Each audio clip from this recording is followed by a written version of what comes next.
இந்த உலகத்தில் மனிதன் மிகவும் வலிமையானவன் என்று எல்லோரும் சொல்வார்கள். ஆனால் உண்மையில் மனிதன் உள்ளுக்குள் மிகவும் மென்மையானவன். ஒரு வார்த்தை கூட அவனை உடைத்துவிடும். ஒரு தோல்வி கூட அவனுடைய நம்பிக்கையை குலைத்துவிடும். சில நேரங்களில் அவனுடைய வாழ்க்கை முழுவதும் இருட்டாகிவிட்டது போல தோன்றும். அப்போது அவன் மனதில் ஒரே ஒரு கேள்வி எழும். இன்னும் நான் எவ்வளவு தாங்க வேண்டும்? அந்த கேள்விக்கு இந்த உலகம் பதில் சொல்லாது. ஆனால் அமைதியாக காத்திருக்கிறான் ஒருவன். அவன் யார் தெரியுமா? சிவபெருமான்.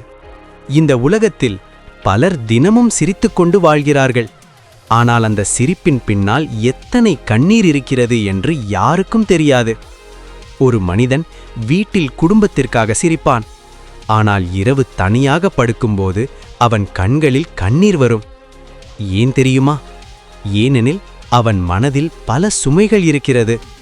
கடன் சுமை, வேலை பிரச்சனை, வாழ்க்கை தோல்விகள் அவனை மெதுவாக உடைத்துக்கொண்டே இருக்கும். சில நேரங்களில் அவன் மனதில் ஒரு எண்ணம் கூட வரும், இந்த வாழ்க்கை ஏன்? அப்படி மனமுடைந்த மனிதன் ஒரு நாள் சிவன் கோவிலுக்கு செல்வான். கோவிலின் வாசலில் நின்றவுடன் அவன் மனதில் ஒரு வித்தியாசமான உணர்வு வரும். மணியோசை, வேத மந்திரம், தூப வாசனை, அந்த காற்று கூட புனிதமாக இருக்கும். அவன் மெதுவாக சிவலிங்கம் முன் நிற்பான். அவன் கண்களை மூடுவான். அவன் சொல்லும் வார்த்தை ஒன்றுதான், சிவா, நான் சோர்ந்து போயிட்டேன். சிவபெருமான் பேச மாட்டார். ஆனால் அவர் மௌனத்தில் ஒரு சக்தி இருக்கிறது. அவர் நம்மை பார்த்து கொண்டே இருப்பார். அந்த பார்வையில் ஒரு கருணை இருக்கும். அந்த கருணை மனிதனின் உடைந்த மனதை மெதுவாக ஆறுதல் அளிக்கும்.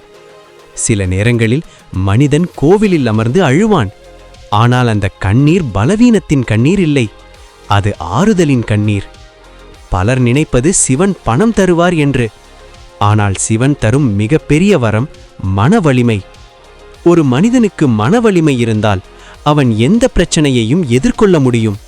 சிவன் நமக்கு சொல்லும் ஒரு உண்மை, பிரச்சனைகள் உன்னை உடைக்க வரவில்லை, உன்னை வலிமையானவனாக மாற்ற வருகிறது.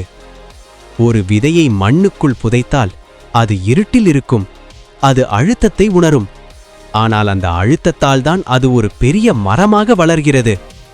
அதே மாதிரிதான் நம்முடைய வாழ்க்கையும். இப்போது நீங்கள் இருட்டில் இருக்கலாம். ஆனால் அந்த இருட்டின் பின்னால் ஒரு புதிய விடியல் இருக்கிறது. அந்த விடியலை தரப்போகிறவன் சிவபெருமான். இன்று உங்கள் மனம் மிகவும் சோர்ந்திருந்தால் ஒரு வேலை செய்யுங்கள். கண்களை மூடி மெதுவாக சொல்லுங்கள், ஓம் நம சிவாய.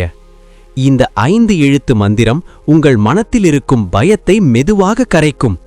நம்பிக்கையை மீண்டும் எழுப்பும். உங்கள் வாழ்க்கையில் இப்போது எவ்வளவு பிரச்சனைகள் இருந்தாலும் ஒரு விஷயம் மட்டும் மறக்காதீர்கள், நீங்கள் தனியாக இல்லை.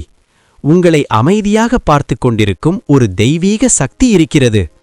அந்த சக்தி சிவபெருமான். ஒரு நாள் நீங்கள் பின்னால் திரும்பி பார்க்கும்போது இன்றைய கஷ்டங்கள் உங்களை ஒரு வலிமையான மனிதராக மாற்றியது என்று புரியும். அந்த நாளில் நீங்கள் சொல்வீர்கள், நன்றி சிவா. இந்த வீடியோ உங்கள் மனதை சிறிது தொண்டிருந்தால் இந்த சேனலை சப்ஸ்கிரைப் செய்து இந்த ஆன்மீக பயணத்தில் எங்களுடன் சேருங்கள். உங்கள் வாழ்க்கையில் சிவபெருமானின் அருள் எப்போதும் உங்களுடன் இருக்கட்டும்.